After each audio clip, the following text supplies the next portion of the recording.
গরিব নওয়াজ একদিন ভারতে যখন আসছিলেন, তিনি যাচ্ছেন একটা হিন্দুস্তানের রাস্তা দিয়ে, দেখলেন বিশাল একটা মন্দির, সেখানে ভিতরে আগুন জ্বলতেছে, সবাই মিলে আগুন পূজা করতেছে। নাউজুবিল্লাহ বলেন না কেন? তো আগুন পূজা যখন হচ্ছে, গরিব নওয়াজ সেই মন্দিরের মধ্যে ঢুকে গেলেন। বলে, এটা কেন পূজা করো? বলে, এই আগুনগুলাকে পূজা করার কারণ হলো, এদেরকে যদি আমরা এখানে দুনিয়ায় পূজা করি, জাহান্নামের মধ্যে আগুনে আমাদেরকে একটু কম জ্বালাবে বা জ্বালাবে না। কে বলতেছে? যারা আগুন পূজারী তারা মাজুসি।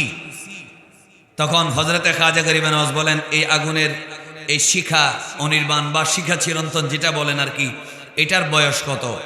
বলে, এটার বয়স 1000, 1500, 2000 বছর। তো তোমাদের বাপদাদা 14 গোষ্ঠী 30 বংশ আগুন পূজা করছে না? বলছে করছে। তো সুতরাং এই 100, 150, 200, 1000 বছর পূজা করার পর তো নাতিপতি যারা আছে তোমাদের প্রতি আগুনের একটু খাতির হইছে না? একটু পরীক্ষা করে দেখো। বলে, পরীক্ষা কেমনে করবো? হাত দিলেই তো পুড়ে যাব।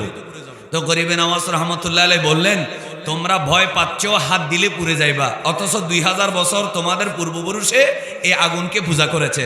এর দ্বারা প্রমাণ হলো আরো 10,000 বছরও যদি পূজা করো, আগুনে তোমাদেরকে বাঁচাবে না।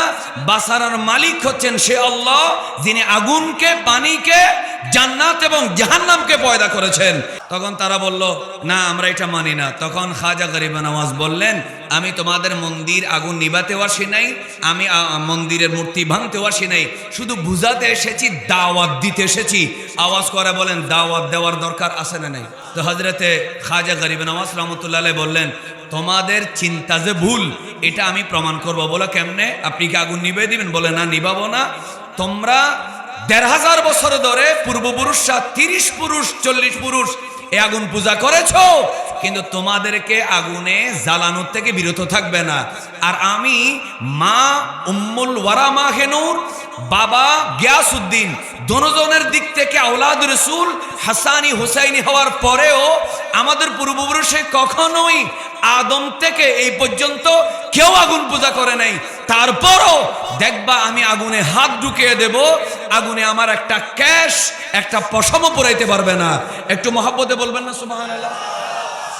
এ কথা যখন বললো, বলে কি বলে? এই মুসলমানের দরবেশে কি বলে? কি বলে? আগুনের ভিতরে হাত ঢুকাই দিবে, একটা পশমও পুরবে না? বলে, হ্যাঁ পুরবে না। যদি না পুরে, তাহলে তোমরা বুঝতে পারবা আমাদের 14 গোষ্ঠী পূর্বপুরুষ কেউ আগুন পূজা না করার পরেও আগুন যদি আমাকে সম্মান করে, তোমরা কি আমার ধর্ম গ্রহণ করবে? বলে, করব। তাহলে তোমাদের 2-4-5 জনের সামনে করব না? এলাকার সবাইকে ডাকো। সব এলাকার ফারার সবাই আসছে, এসে চতুর্দিকে ঘিরে ধরছে। উনি নাকি আগুনের ভিতরে হাত ঢুকাই দিলে হাত ফোরা যাবে না। হযরতে খাজা গরিব নওয়াজ রহমতুল্লাহ আলাইহি আস্তে করে আগুনের ভিতরে হাত দিলেন, ওনার হাত বের করলেন, একটা পশমও পরা গেল না। শুধু তাই না, গরিব নওয়াজ বলেন, আমার এই স্যান্ডেলটা যদি আমি এই আগুনের কুণ্ডলীর মধ্যে দিই, আগুনটা যদি নিভে যায়, তখন তোমরা আমাকে বিশ্বাস করবে? বলে, হ্যাঁ। তিনি স্যান্ডেল মোবারক, ওইটা খরম মোবারক যখন আগুনে দিলেন, সাথে সাথে আগুন নিভে গেছে। ওনাকে বোম টম কিছু মারতে হয় নাই, কোনো কৌশল করতে হয় নাই, পূজাতে গিয়ে শুভেচ্ছা জানাতে হয় নাই। সামান্য বেলায়েতের একটু ঝলক দেখালেন, বিশাল এলাকার সব আগুন পূজারী কলেমা পড়ে একসাথে মুসলমান হয়ে গেছে।